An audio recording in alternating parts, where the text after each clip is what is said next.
At its greatest, Rome ruled over nearly a quarter of the world's population. Its armies conquered kingdoms, its roads connected continents, its power seemed unstoppable. Yet within a few centuries, it all fell apart.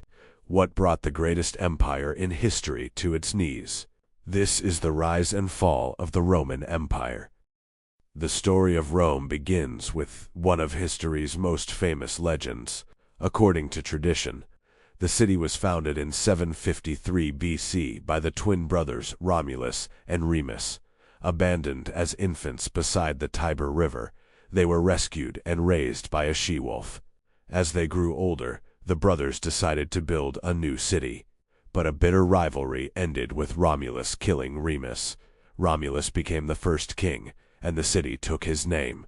Although this tale is legendary, historians believe Rome actually grew from several small villages built across the 7 hills. Its location, along the Tiber River, made trade easier and offered natural protection from enemies. The early Romans learned from neighboring civilizations, especially the Etruscans and the Greeks, adopting new ideas in engineering, architecture, and warfare.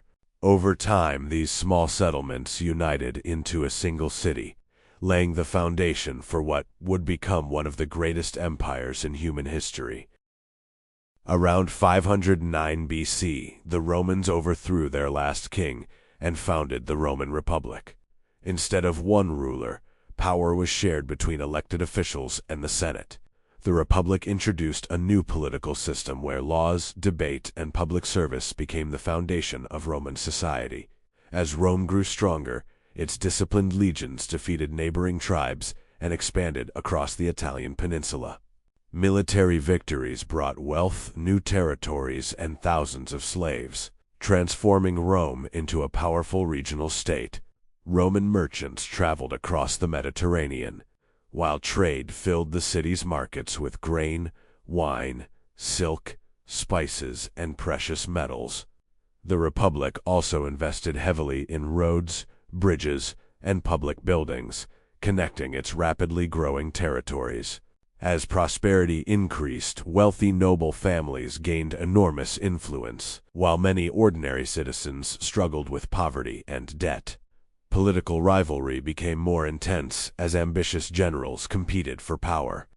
Even after defeating Carthage and becoming the dominant power in the western Mediterranean, corruption and internal conflict continued to grow. The stage was now set for one man who would change Rome forever: Julius Caesar. By the 1st century BC, the Roman Republic was falling into chaos. Its powerful generals fought for influence, and political violence became increasingly common. Among them, one man stood above the rest: Julius Caesar. A brilliant military commander, Caesar conquered Gaul, expanded Rome's territory, and won the loyalty of his soldiers, becoming the most famous man in the Republic. Caesar's growing power alarmed many senators. In 49 BC, he crossed the Rubicon River, triggering a civil war that ended with his victory. Declared dictator for life, he introduced major reforms, but also created powerful enemies.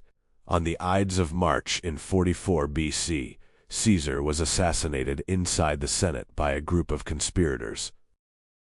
After Caesar's death, another civil war erupted. His adopted son Octavian defeated all rivals, including Mark Antony and Cleopatra.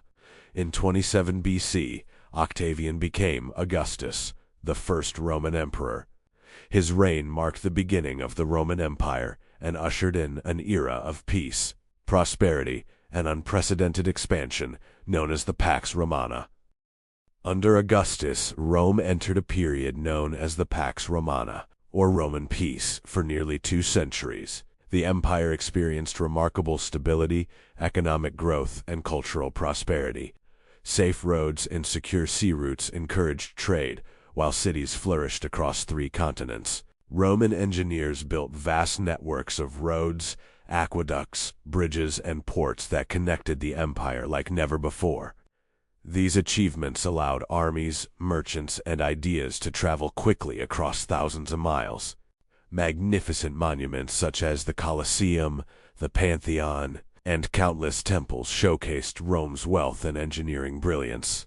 Entertainment became a central part of Roman life, with gladiator games, chariot races, and grand public festivals drawing enormous crowds.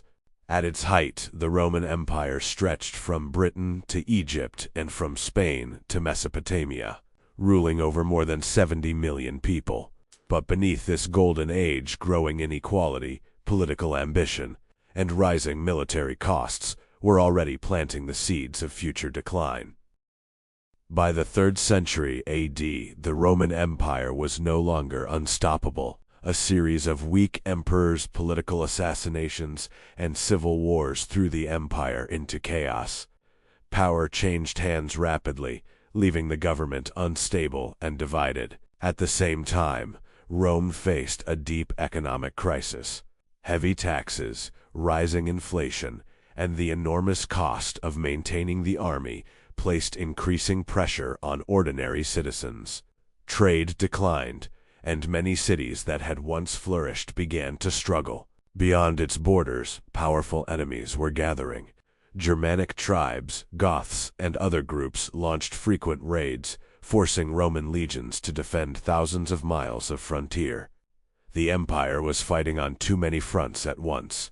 In an attempt to restore order, Emperor Diocletian divided the empire into eastern and western halves.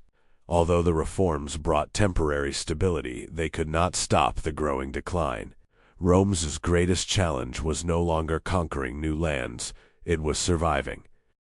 By the late 4th century, the pressure on Rome's borders had become overwhelming. Waves of barbarian tribes, including the Visigoths, Vandals, Huns, and Ostrogoths, pushed into Roman territory in search of land, safety, and opportunity. In 410 AD, the unthinkable happened. Led by King Alaric, the Visigoths captured and sacked the city of Rome for the first time in nearly 800 years. The event shocked the ancient world and shattered the illusion that Rome was invincible. The invasions continued. The Vandals crossed into North Africa, cutting off Rome's vital grain supply before launching a devastating attack on the city in 455 AD. Meanwhile, Attila the Hun spread fear across Europe, forcing Rome into desperate negotiations to avoid complete destruction. Finally, in 476 AD, the last Western Roman emperor, Romulus Augustus, was removed from power by the Germanic leader Odoacer. This moment is traditionally remembered as the fall of the Western Roman Empire. Although the Eastern Empire survived for nearly another 1,000 years, the age of ancient Rome had come to an end. Although the Western Roman Empire fell in 476 AD, Rome's story did not truly end. The Eastern Roman Empire, known today as the Byzantine Empire, continued to thrive for nearly another 1,000 years. More importantly, Rome's influence lived on through its laws, language, architecture, engineering, and systems of government.